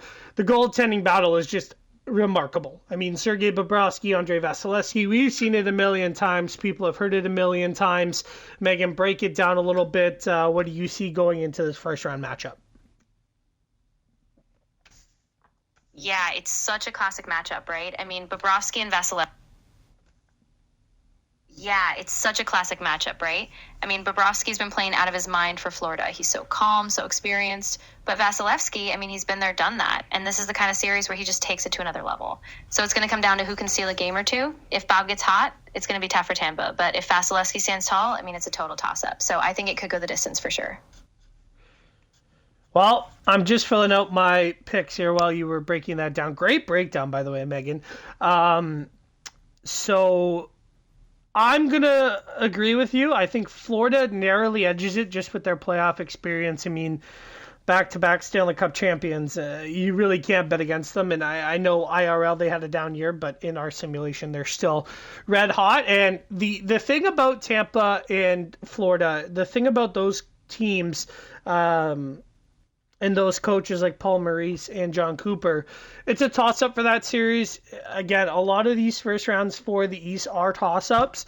So I know some of you are saying that, Colin, you're getting out the easy way by picking Game 7 and making all the series go to 7. I'm not. That's not what it is. We do a random heads or tails coin flip before every game. Heads, we play as the home team. Away, we play as the away team, other than the Toronto Maple Leafs. We always play as the Toronto Maple Leafs. That's my rule, just for our simulation, because I'm a Leaf fan. Now, that being said, when it comes to everything else, you know what?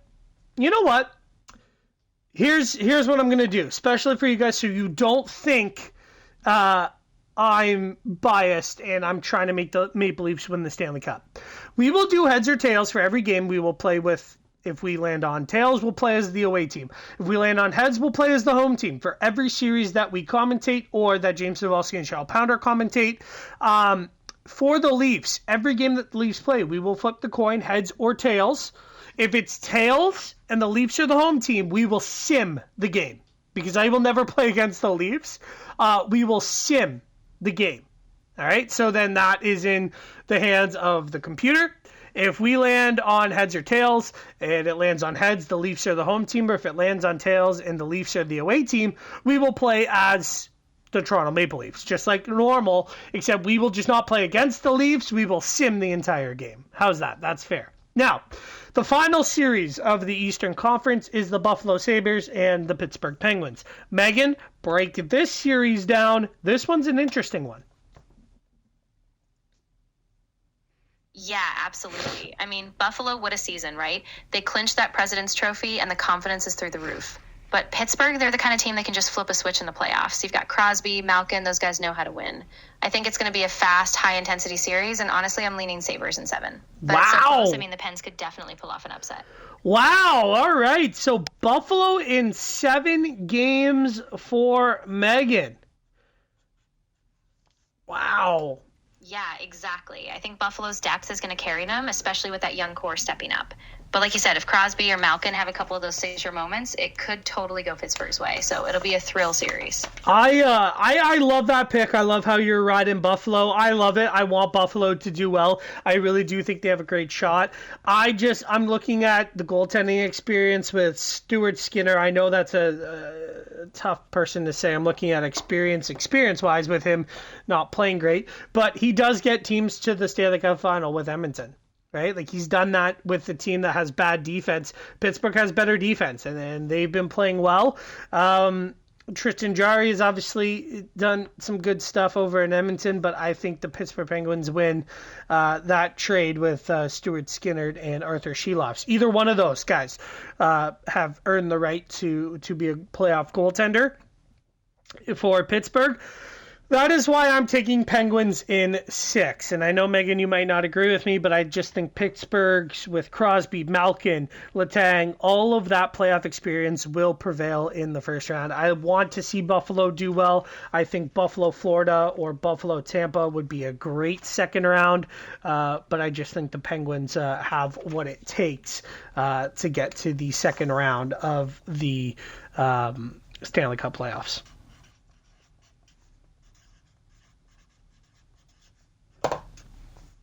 Yeah, you know what? I can't fault that logic at all. I mean, the Pens experience is just so huge. Crosby and Malkin, like you said, they've been through every scenario. And if Jarry or Sheloff just hold steady, I mean, that defensive structure might be the difference.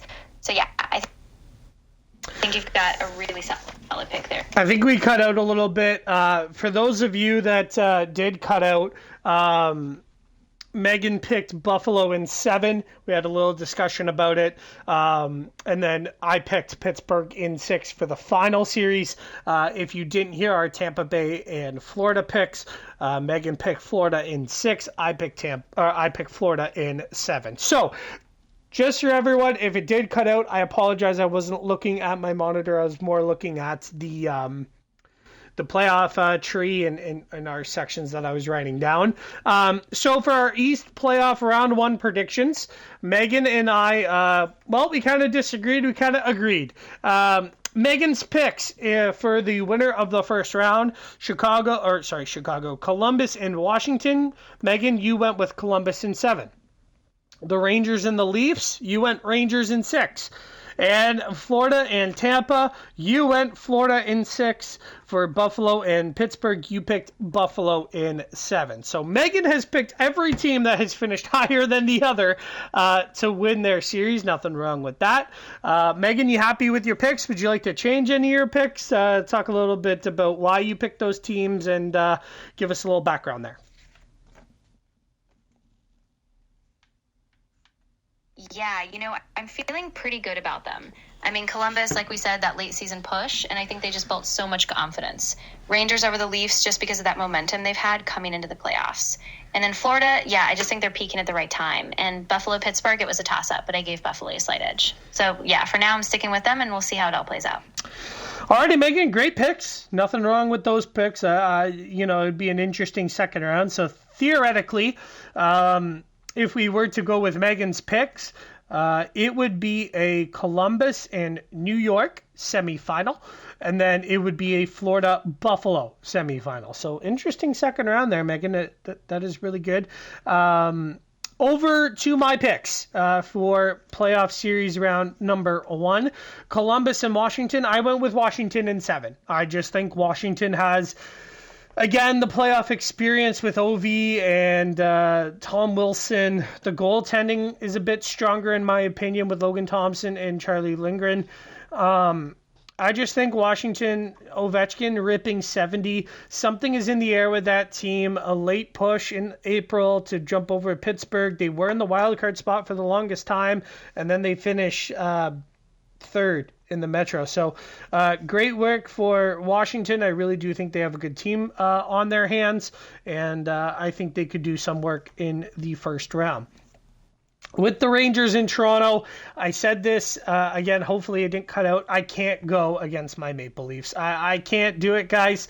Again, we will, if this cut out or if this is still in, whatever, I don't mind repeating myself. we play every game as the Toronto Maple Leafs, no matter what. When it comes to the playoffs, I don't want anyone to think I'm trying to make the Leafs win and trying to beat other teams. So we will flip heads or tails, play whatever team we get, as we normally do. For the Maple Leaf series, if the Leafs are the home team and we flip the coin and we get heads, we will play as the Leafs. If we flip the coin and we get tails, and Toronto's the home team, New York's the away team, we will simulate that game completely. It'll just be simmed. We will broadcast it. We'll broadcast the sim. We'll go over the sim itself, and we will talk about the result, the goal scorers, all that. We'll break the game down after the simulation. So that's what we're doing. So everyone, if you're not a Leaf fan and you're a Rangers fan or whoever the Leafs are playing in the Stanley Cup playoffs, it will be fair. Trust me, it will be fair. So I got Leafs in 7. Then I got Tampa and Florida. I'm going with Florida in 7. I know you're all looking at me going, are you going to make every series go to 7?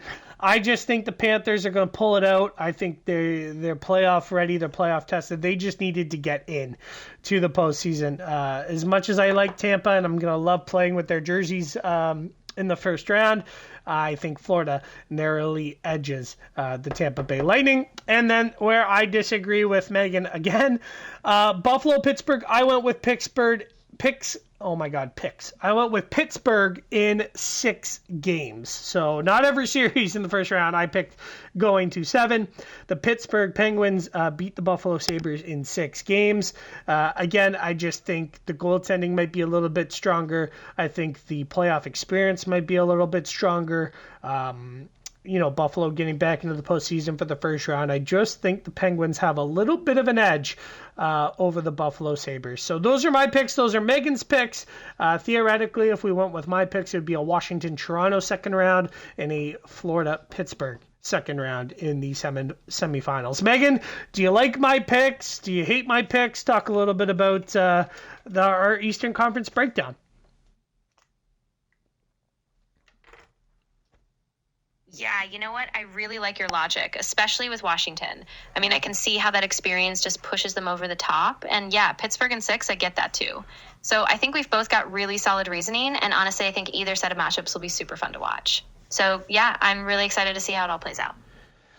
Alrighty, I'm just writing out the Western Conference, Utah and Winnipeg.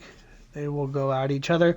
So we have 16 teams in the West: Dallas, Colorado, Winnipeg, Utah, Vegas, Anaheim, Seattle, and St. Louis. Do you think all those teams deserve to be in the postseason? Just give me a little quick breakdown while I write this stuff down. Yeah, absolutely. I mean, all 8 of those teams definitely earned their spots. Dallas and Colorado, of course, they were top contenders all season. Winnipeg and Utah, they really pushed late. Vegas, Anaheim, they surprised a lot of people. And Seattle and St. Louis, yeah, they were right in the thick of it too. So I think all of them deserve a spot. And honestly, the West is going to be a really fun ride.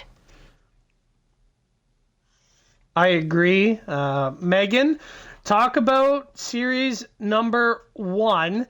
That being the Dallas-Colorado series. Break that one down. Talk a little bit about the goaltending. Give me a little breakdown about this series before it gets underway on Sunday. Yeah, for sure. So Dallas and Colorado, this is a heavyweight matchup. I mean, Dallas has been so steady all year. Ottinger, 40 wins. He's just been phenomenal. And Colorado, of course, you've got McKinnon, Rantanen. They're so dynamic. But Georgiev in net for Colorado has been clutch, and I think this series will be a total grind. I'm leaning Avalanche in 7 just because of that top-end scoring, but, man, Ottinger's going to beast, so it could go either way. So you think Avalanche in 7 games. Is that correct? Did I hear you correctly? Yeah, that's right. I'm going with the Avalanche in 7. I just think that top-end talent will push them over the edge, but it's going to be an absolute war, and I wouldn't be shocked if it went either way. Alrighty, so let me write that one down. Colorado in 7. Perfect for you, Megan. I don't know. This one is definitely a toss-up. Dallas and Colorado. I mean, 1 point separates them. It's a tough one. Kind of like on the other side of things for the Blue Jackets and the Washington Capitals. I don't know.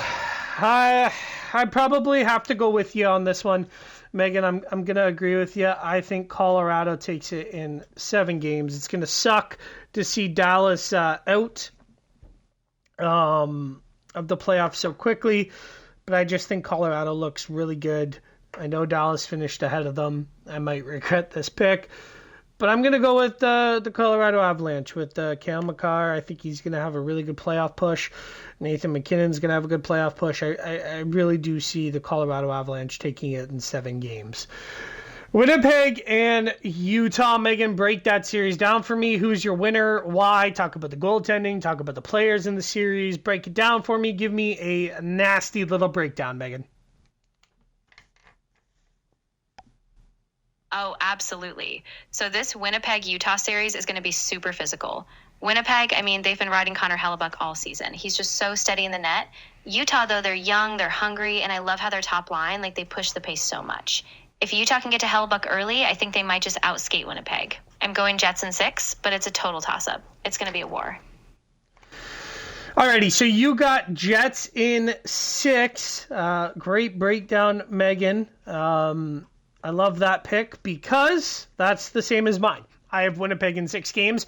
Utah's first debut of the postseason. I think it's they're going to come out. I think they're going to win a few games. Really, I honestly think they take game 1 in Winnipeg. I do. I think they're going to come out firing. I think they're going to come out with all piss and vinegar. I think they take a game in Winnipeg for sure, possibly the first one of the playoffs. So that would be an interesting series to keep your eye out. But I also have Winnipeg in 6. I just think Connor Hellebuyck's going to come up big. He's got a gold medal now. I think he needs a Stanley Cup, and I truly do think Winnipeg has an opportunity to face Colorado in that second round. I agree with you on that one, Megan. I think it's a good matchup. Let's pop over to the Vegas Golden Knights and the Anaheim Ducks for that first round matchup. Give me your breakdown for that first round. Yeah, absolutely. So Vegas and Anaheim, this is another fun one. Vegas, they've been so balanced all year, and Adin Hill has been really solid in net. Anaheim, though, man, they've got this young firepower with Zegras and Karlsson, and I love how they've... Zegras doesn't play with them anymore, but keep going. You're totally right. Good catch. So, yeah, Anaheim still has a ton of young talent, even without Zegras, and they've been so scrappy. But I still give the edge to Vegas. Just that depth, the experience, and I think they just grind Anaheim down over the series. So I'm going Vegas in 6. Vegas in 6. We didn't agree with each other a lot in the Eastern Conference, but so far we have picked the same. I also went with Vegas in 6 games. I just think Marner, Eichel, they're going to take over the series. Goaltending-wise, I just think Vegas has a little bit better of goaltending. The young goaltending of Anaheim, just Dostal. If he gets hot, he gets hot. There's a absolute chance of Anaheim beating Vegas. I think out of the first round of the West, I think that Utah and Anaheim both have the best chances of coming out of their series as underdogs and doing the upset, as well as, like I mentioned, Pittsburgh and Washington over in the East. I did go with Vegas in 6, but like I said, it's a toss-up. Anaheim, if they get hot, they get streaky, they can make a push for that second round. Megan, we're down to the final series of round number 1. It's Seattle, it's St. Louis. Round 1, break that series down, talk a little bit about the goaltending. Obviously, Binnington being in that series is a game changer. But beside all that, talk about the series, break it down for me, and then who do you have winning that series and going into round 2?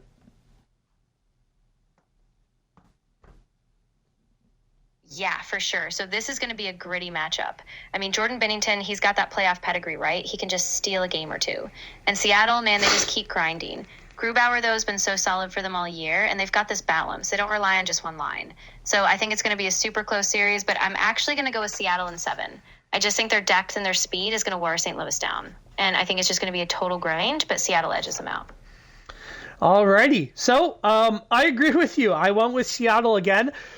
But I don't think it's going to be as close as you may think it is. I think Seattle is just on a tear. I I think they've found something, especially with Bobby McMahon there. And I don't know about Jordan Binnington's goaltending in the playoffs. There's something about it this year that just doesn't feel the right way. I actually went with Seattle in 5 games. In the first round, I think the Blues will take 1 at home ice, but I think Seattle goes up early in this series 2-0. I think they go to St. Louis. Maybe St. Louis wins game 1.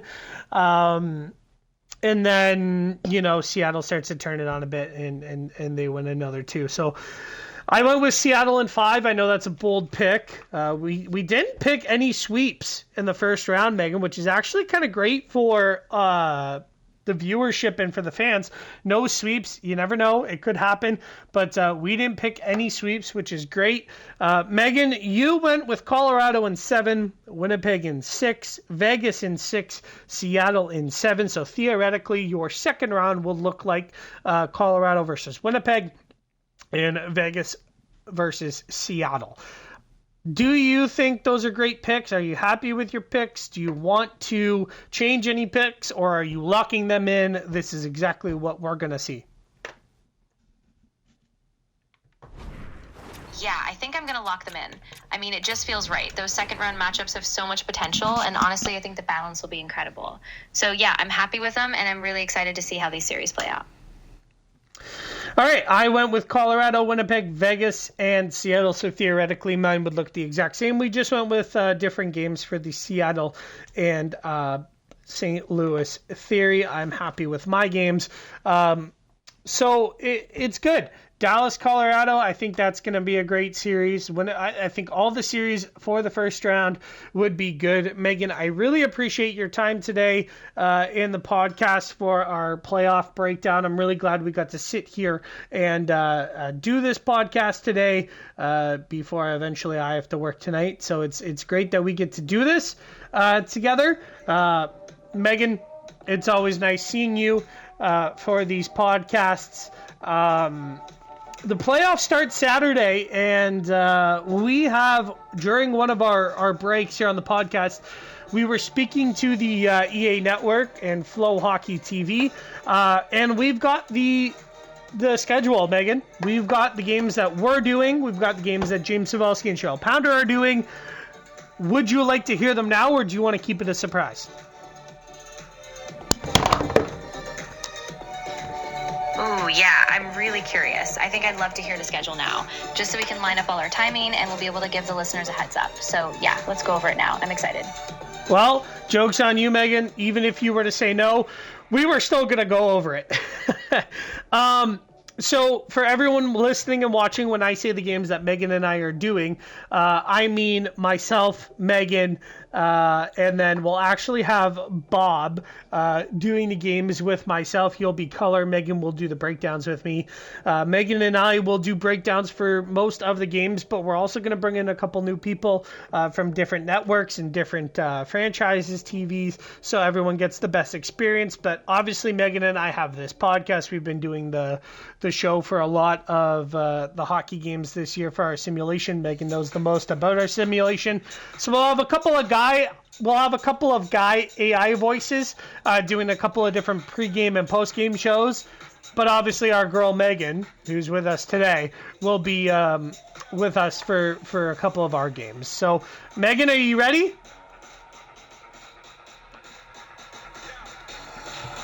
Oh, absolutely. I'm really excited. Yeah, we've got a solid plan, and I think it's going to be a great mix. So I can't wait to break down those games with you, and we'll keep everything fun and engaging for everyone. So, yeah, let's do it. So Megan and I will be together on Saturday for a Pittsburgh and Buffalo matchup. We'll be doing the pregame show, Megan, for that Pittsburgh and Buffalo game, and then myself and Bob will be in Buffalo to commentate the game between the Pittsburgh Penguins, and the Buffalo Sabres. So that will be a game that we will be doing live. James Cybulski and Cheryl Pounder have the Seattle and St. Louis series covered. So we'll do a pregame show here in the studio. Not sure, Megan, if you'll be around for that one, but you're more than welcome to come. But a pregame show from us, and then James Cybulski and Cheryl Pounder have the series in Seattle. And then Megan and I will do a pregame show between the New York Rangers and the Toronto Maple Leafs. Obviously, we will both be doing a live stream, Megan and I, if we are simulating a game in that series. So Bob won't be with me for that one. It will be Megan that will be with me for that series. If we have to do a sim, Bob will be with me if we have to play it. In any city that we're at. And then James Cybulski and Cheryl Pounder will have the Utah and Winnipeg series. We will have pregame shows for you. Not sure if Megan will be with us for that one. But James Cybulski, Cheryl Pounder have the Utah series and the Seattle series covered. And we have the Pittsburgh Penguins and the New York Rangers against the Toronto Maple Leafs and the Buffalo Sabres handled. Megan, what are your thoughts? Do you like that schedule? Yeah, I really like it. I mean, it's nice to have that variety of voices. And James and Cheryl, they're just fantastic, especially with those Western matchups.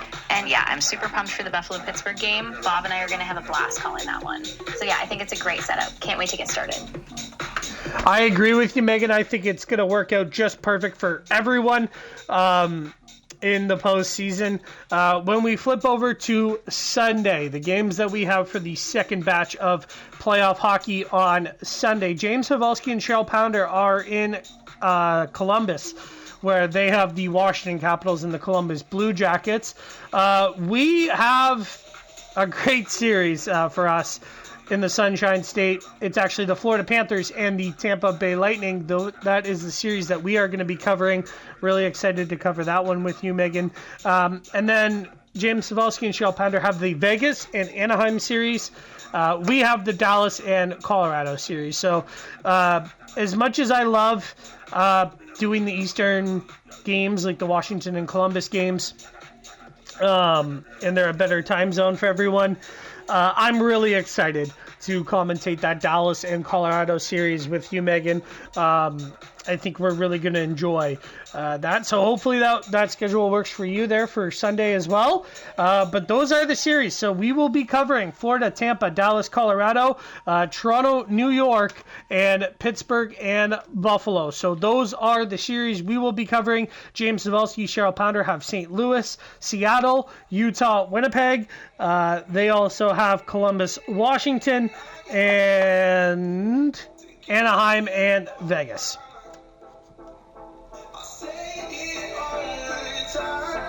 Yeah, that sounds perfect. I'm really excited for that Florida-Tampa series. It's going to be electric. And yeah, the Dallas-Colorado matchup, just so much skill on both sides.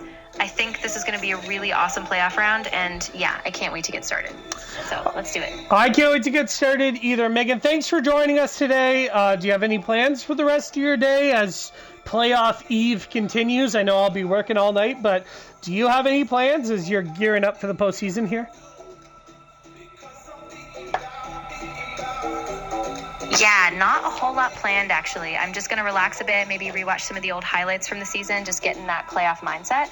But yeah, I'll be all set for tomorrow, and I can't wait to dive into these games. So yeah, it's going to be great. It's going to be exciting. The Pittsburgh Penguins and the Buffalo Sabres kick us off tomorrow afternoon at a 1 p.m. start in Buffalo for game one of round number one.